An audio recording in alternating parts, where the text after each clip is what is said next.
Баяғыда бір үлкен қария базарға барды дейді. Базарға барып, өзінің шаруасыменен сауда саттығын жасап жүреді. Патшаның шабармандары базарды халықтың жиналатын жерін аралап, хабар айтып жүр екен дейді. Уа қалай құлақ салыңдар. Патша 3 түрлі жұмбақ жасырады. Сол жұмбақты шешкен адамға ат басындай алтын береді деген қазіргі тілмен айтқанда жарнаманы жасап жүр екен дейді. Елдің көп жиналған жерлерін, базарда көп болады ғой халық, соны аралап жүр екен дейді, жариялап.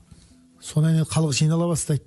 Сонда айтып жатыр дейді. Бірақ жұмбақты шешемін деп шеше алмайтын білсе де, құрашейін келген кісі болатын болса, ханның қаһарына ұшырайды патшаның. Басы алынады оның. Оны да ескеріп қойыңыздар. Тек жұмбақтың жауабын білетін адам ғана келсін. Ол жұмбақ мынадай еді деп дауыстап халыққа жариялап жүр дейді. Не қатты, не ауыр, не тәтті деген жұмбақты жасырып жатыр. Осының шешуін тапқан адам ат басындай алтынға ие болады деп хабарлап жүр екен дейді. Сонан бұл қарияда жаңағын естіп, ойланып, ол жұмбақтың шешуін кім тапсын? Біз ойлағандай емес қойның шешуі деп ойланып үйге келді дейді. Үйде дастарханның басында отырып әңгіме қылады. Базарда көрген білгенін айтады. Сөйтіп отырып әлгі қария айтады. Базарда патшаның шабармандары, хабаршылары патша осындай жұмбақ жасырып жатыр деп хабарлады халыққа. Осы 3 жұмбақтың шешуін тапқан адамға ат басындай алтын береді деп жатыр. Ат басындай алтын менің есебімше көп ақша болса керек, ол көп ұрпақтан ұрпаққа кететін байлық болса керек. Сонан 3 жұмбақты айтады. Не қатты, не ауыр, не тәтті деп сұрап жатыр. Оның шешуін кім тапсын деп айтты дейді ақсақал. Сонда үйінде 10 жасар қыз бар екен. Сол айтты: "О, әке, бұл жұмбақтың шешуі оңай ғой. Мен айтып берейін, барып ат басындай алтыныңызды алып келсеңізші" деп шешуін айтты дейді. Не қатты дегенде кедейлік қатты деп айтыңыз. Не ауыр дегенде берген серт ауыр деп айтыңыз. Не тәтті дегенде сүйіп алған жарың, жұбайың тәтті деп айтыңыз. Болды, осы үшеуін айтсаңыз аласыз. Сонымен қария келіп патшаға рұқсатын алып кіреді. 3 жұмбақтың да шешуін айтады. Қатты нәрсе кедейлік, ауыр нәрсе серт, тәтті нәрсе сүйіп алған жұбайың дейді. Сонан ырза болып патша ат басындай алтынды береді. Ақсақал ат басындай алтынды алып бұрылып кетіп бара жатыр еді. Патша тоқтатты. "Оу, ақсақал, тоқтаңыз" деді. "Мен сертімде тұрдым. Ат басындай алтыныңды алдың. Бірақ көріп тұрмын, жұмбақты шешкен сен емес. Бұның ар жағында біреу бар. Шындығыңды айт, әйтпесе басың кетеді, басыңды аламын" деді. Амал жоқ. Айтты: "10 жасар қызым бар еді үйде, сол шешті" дейді. "Онда қызыңды алдыр, шақыр, алып кел осы жерге" дейді. Сонан жылап еңіреп үйге келеді. "Оңай жерде пайда болатын беді балам, басымыз бәле-келікті-ау. Менің шешпегенімді біліп қойды хан. Енді шындығымды айтып ем, қызыңды алып кел деп жатыр, сөйлесейін" деп. "Жүр, барайық, әкес аспаңыз" деп келді дейді 10 жасар қыз. Сосын таң қалып 10 жасар қыздың болмысына, оның ақылдылығына патша таң қалып сұрайды: "Не қатты екенін қалай білдің" дейді. Сонда айтады: "Біз өте кедей тұрамыз" дейді. Кейде үйге құдайы қонақ кеп қалады. Сонда құдайы қонаққа сыбаға бере алмаған кезде әкемнің борша-борша болып терлегенін көрем. Сонда мен ойладым, кедейліктен қатты нәрсе жоқ екен деп ойладым. Келген құдайы қонағына тамақ асып бере алмаудан қатты нәрсе жоқ сияқты болып көрінді маған. Содан білем қатты нәрсе кедейшілік екенін. Не ауыр дегенімде серт ауыр депсің берген. Оны қайдан білдің? Сіз ат басындай алтын берем тапқан кісіге депсіз. Таба алмаған адамның басын алам депсіз.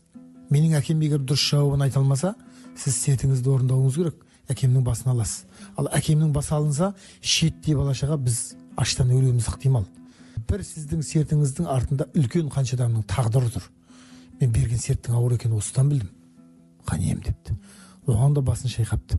"Жарайды, бұларды енді білуің мүмкін шығар. Бірақ сен әлі балиғат жасына жетпегенсің ғой. Сен жар құшып көрген жоқсың ғой. Не тәтті дегенде сүйіп алған жарың, жұбайың тәтті депсің. Оны қайдан білдің" депті. Ол онша қиыншылыққа түспеді. Менің әкем де шешем де мені қатты жақсы көреді екеуі. Жатар кезде екеуі ортасына алып жатады. Мені еркелетіп, ауық бетімнен сүйіп еркелетіп жатады. Ұйықтап кетем. Оянсам таңертең шетте қалам. Жатарда ортасына алып жатады. Таңертең шетте қалам. Содан ойландым, мені жақсы көреді екеуі, бірақ менен де гөрі екеуі бір-бірін жақсы көреді екен ғой. Сүйіп алған жардың, жұбайдың тәтті болатынын мен содан білдім деп жұмбағын шешті дейді. Сонан риза болып ат басындай алтынды ырзалықпенен беріп жібереді. Бір күні ақсақалды хан қайтадан шақырады. Барса айтады: сен қария қызыңды маған бересің дейді, мен қызыңды кішілікке аламын деп сөйлейді. Бермесең басы кететіні анық. Сонан патшаның әміріне қалай қарсы келеді енді? Көнбеймін деп айтамайды, бірақ қызымның ықтиярын сұрайын дейді. Сөйтіп үйге жылап еңіреп келеді: қызым, басымыз бәлеге қалды ғой, патша сені алам деп жатыр әйелдікке деп сөйдейді. Мен бермеймін деп айта алмадым, мен басымды алам деді. Әке, жыламай ақ қойыңыз дейді қыз. Оған неге жылап жатсыз? Сіз айтыңыз, қызым да келіседі, тием деп отыр, сізге қосылам деп отыр, бірақ мынадай шарттарым бар. Маған қалың мал беретін анық қой. Ондай болатын болса, менің мына шарттарымды орындасын. 10 бағлан қозы, 20 қасқыр, 30 жолбарыс, 40 арыстан, 50 түлкінің терісін дайындасын. 60 құлаш арқан, 70 құлаш шідер, 80 сөлгепкен жүрек, 90 қап сүйек дайындасын. Және менің тойыма кілең, сол елдің аймағындағы кілең шал мен кемпірді жас күнінде жайнатып киіндіріп алып келсін. Бәрін арбаға тиеп, шалқытып, кемпір мен шалдың бәрін, кемпірді қыз күніндегідей, шалды жігіттей қылып жайнатып алып келсін. Сосын менің бетімді ашқызсын мұңсыз адамға. Мен сонда ырзамын, бар қоятын шартым осы депті. Шалқар радиосының әуе толқынында Нұрмат Мансұрдың Қазақы әңгіме хабары.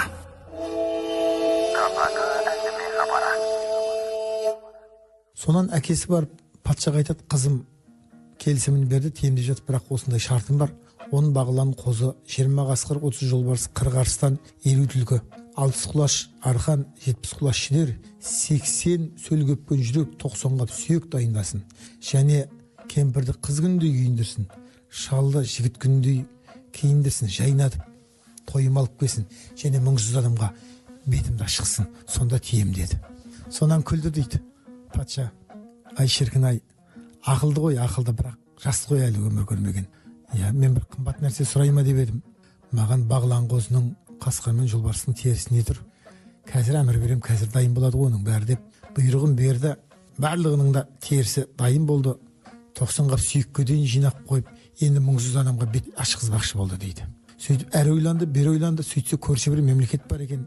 Өмірі елінде пәлен ғасырдан бері соғыс болмаған, елінің барлығы бай, бақуатты тұрады. Жеті атасынан бері хан екен өзі. Елдің бәрі оны мұңсыз хан дейді екен. Өйткені елінде кедейшілік, басқа ауру болмаған, соғыс болмаған, ел бейбіт тұрады, бай тұрады. Ешқандай қиыншылығы жоқ, мұңсыз хан деп атайды екен ол кісіні. Сол мұңсыз ханға барады бұл. Өзімен шендес кісі ғой, тойыма шақырайын, әрі батасын беріп бетін ашуды сол кісіге тапсырайын деп. Сөйтіп көрші мемлекеттің патшасына барады, сән салтанатымен тартуын алып барады. Ол қабылдайды, 3 күн қонақ қылады, содан кейін барып сұрайды: не шаруамен келдің? Бұл патша да өзі 60-қа келіп қалған кісі екен. Айтады: мен осынша жасқа келгенде әйел затынан бір ақылды қызға жолығып тұрмын. Көңілім қатты кетті. Осындай жұмбақ жасырып мен басқарып отқан елде ешкім таппаған жұмбақтың шешуін 10 жасар қыз тапты. Содан осы қызға көңілім қатты кетіп, осыны әйелдікке алмақшымын. Енді сұратып жіберіп ықтиярын, бала қойғанша дегенмен. Қалың малына бұлар болмашы нәрселерді шарт қылып сұрапты. Олардың бәрін дайындадым. Тегенде мұңсыз адамға бетімді ашқызсын деген екен. Бүткіл халықтың бәрі сені мұңсыз хан деп атайды ғой, сенде мұң жоқ. Сен салтанатың, мемлекетің, жеті атаңнан бері ұласып жатқан тақ патшалығың, мұрагерің бар, ізің еріп жүрген. Сенде барлығын Құдай берген. Сенің батаңды алып сол тойымның бет ашарын сен ашып берсең дейді ғой. Ұзақ тыңдап отырып, әлгі елдің мұңсыз ханы, мұңсыз хан деп аталатын патша басын шайқады дейді: ой жарықтық-ай, осындай ақылды қызды анадан туады екен ау. Жап жас болып қалай сені жер соқтырған. 10 жасар қыз сені жер соқтырыпты ғой, оңдырмай ұтыпты ғой сені. Ол қалай деп таңғалады ғой ана патша. Ай, 10 жасында адам ата-анасының қамқорында бағлан қоздай бағылмай ма? 20-сында адам қасқырдай болмай ма? Өжет қиып түсетін. 30-ында жолбарыстай қайратты болмай ма? Толысып. 40-ында арыстандай айбатты болмай ма адам? 50 деген екі ортадағы жас. 50-ге дейін өмірдің ысылы суығын, ащы тәттісінің бәрін көріп адам бойына тәжірибе жинайды. 50 жаста адам қулық сұмдықтың бәрін біледі. Түлгідей кейіпке айналатын кез ғой 50 жас. Ал енді 60 жас я әрі емес, я бері емес. Ұзайын десең 60 ұзатпайды. Тұрайын десең тұратын да жас емес. Орныңда 60 құлаш арқан дегені сен бір ұзын арқандағы байлаулат сияқтысың. Я босанып кете алмайсың, я бір орныңда тұра алмайсың. Бұл әрмен бері. 70 құлаш шідер дегені 70 сені қандай мықты болсаң да аяғын шідерлейді. Ол кезде ұзап жүре алмайтын кезің.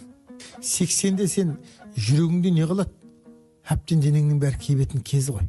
Сөл кепкен жүрек дегені сол ғой, 80 жасың ғой сенің. Ал енді 90-да сенің сүйегіңнен басқа ештеңе қалмайды денеңде. 90-ға сүйек дегені дымың қалмайды сенің. Ал енді кемпірді қыз күндегідей жайнатып киіндіріп әкелсін, шалды жігіт күндей жайнатып алып келсін дегені, кемпірді қанша киіндірсең де қыз болмайды. Шалды қанша киіндірсең де жігіт болмайды. Ол дәурен кетті. Сенің жастық шағың өтіп кетті. Сен 60-ға келген адамсың, мен 10-дағы қызбын, екеуміз теңеспейміз деп тұр ғой саған. Қалай түсінбедің? Ал енді мұңсыз адамға бет аштырсын дегені, бұл дүниеге келген әрбір жұмыр басты пенденің өз деңгейінде мұңы болады. Мұңсыз адам болмайды. Бұл саған өмір тимеймін деген ғой. Сен осыны қалай түсінбедің дейді ғой. Сонда басын шайқап үнсіз қалды дейді. Әлгі патша ойланып отырып. Сонда сенің де мұңың бар ма депті дейді. Хей, айналайын-ай. Менен мұңды адам жоқ. Бірақ мен мұңым айтпаймын ешкімге. Менің мұңым өзіммен бірге кетеді. Егер менің мұңымды сен еститін болсаң, амал жоқ, сенің басың алыну керек. Сен қайта алмайсың еліңе. Сондықтан аман есен тұрғаныңда еліңе қайт дейді. Сонда бұл патша басын шайқап үнсіз отырып, ей, мен болса да тірелікке айналыппын ғой, 10 жасар қыздан оңбай ұтылған екенмін. Мен еліме барып қарайтын бет жоқ менде. Еліме онсыз да қайтпаймын. Бірақ сенің мұңың бар дегенге мен сеніп те отырғаным жоқ. Шынымен сенің мұңың болатын болса, мен естіп өтейін өмірден. Менің арманым жоқ, басымды ала бер. Келсін деді дейді. Сен мұңды айтшы маған. Олай болатын болса, басыңды бәйгеге тіксең, сертіңде бір деп екеуі серттесіп, өздері отырған жерден басқа бір ұзақтағы сарайға келіп кірді дейді. Қасындағы күзетшілерін алыс жерге тоқтатып, екеуден екеу келіп сарайға кірді. Алдына бір сұлу сымбатты жігіт, жүзіне тура қарай алмайтын сұлу келіншек, өрімдей 2 жас кішкентай сәби бала келіп, төртеуі жүрелеп отырды дейді. Мына отырған менің өзім таңдап алған, Құдайдың ақнекелеп арулап алған сүйген жұбайым, менің әйелім мына отырған деп айтты дейді. 7 атамнан бері хандық тақ мұрамен келді. Елім аман, жұртым тыныш. Басымда бақ, астымда тақ.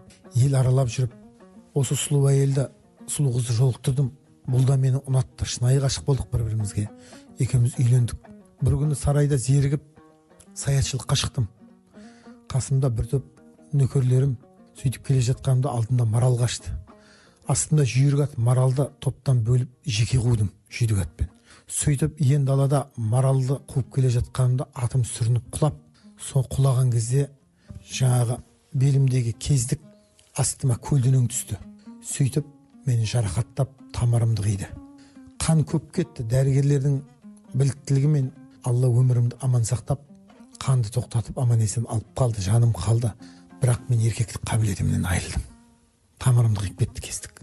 Қаншама күндер өтті, қаншама түндер, қаншама айлар, жылдар өтті. Мына отырған жұбайым денесінің қызуын баса алмай, қанжарды төсіме көлденең қойып түнде келіп жылады қасыма. Өз қолыңмен мені өлтір деді. Бір күні ойландым, осыны өлтірейін деп оқталып тұрдым да, маған Алла мынадай ой салды. Ей, бұл бейбақ маған адал болды ғой. Екеуміз адал қосылдық қой. Шын сүйді ғой мені, шын қалады ғой. Мені Алла осындай сынаққа салды. Бұл менің тағдырым. Мына бейбақтың не күнәсі бар? Бұның қанын жүктеп мен қай шұқпаққа жетем? Деген ой келді маған. Сөйттім да, мен бұнымен серттестім. Мен өзім таңдап жақсы бір жігітті әкеп қосам саған некелеп. Сен сонымен осы сарайда ешкімге көрінбей өмір сүресің. Бірақ екеуінің аузыңнан осы сөз шыққан күні екеуіңде басың алынады деп серттестім. Сөйтіп мына жігітті ел аралап жүріп таңдап өзім әкеп некелеп қостым. Мына 2 бала осы жігіттен туылған бала. Жұрт бұны білмейді, халық тақ мұрагер деп 2 балаға қарап жүр, менің балам деп. Бірақ бұл 2 бала мына жігіттен туылды. Ей, сен айтшы, ер адамға осыдан өткен қорлық бар ма дүнияда? Деп айтты дейді. Сонымен екеуі құшақтасып жылап, сонда бұл патша айтты дейді барған. Ей дүние-ай, сен де әптен сыртың бүтін, ішің түтін, өзегін құрт жеген тал сияқты сыртын ғана көктеп тұрған адам екенсің ғой. Сенде де ештеңе қалмаған екен. Сен де мен де екеуміз де таққа лайықты емес екенбіз, тағдыры біткен таусылған адамдар екенбіз. Таста тақты деп. Бір түнде екеуі сарайдан ешкімге білдірмей шығып кетіп қапты, тақ тастап деп келеді. Сөйтіп айдалада, қу мекен қу далада екі хан құшақтасып өліпті дейді. Сол екі ханның құшақтасқан жерінде қазір мұнара қойыпты халық. Мұңсыз ханның мұнарасы деп айтады екен. Соны деп аяқтайды ғой әңгімені. Яғни бұл әңгіменің түйінінде мейлі бай бол, мейлі патша бол, дүниенің кілті сенің қолыңда болса да, адамның мұңсыз болмайтындығы, дүнияның жалғандығы, осының бәрі осы дастанның бойында баяндалады. Міне Сәрсенбай жыраудың Мұңсыз хан деген дастаны осылай аяқталады.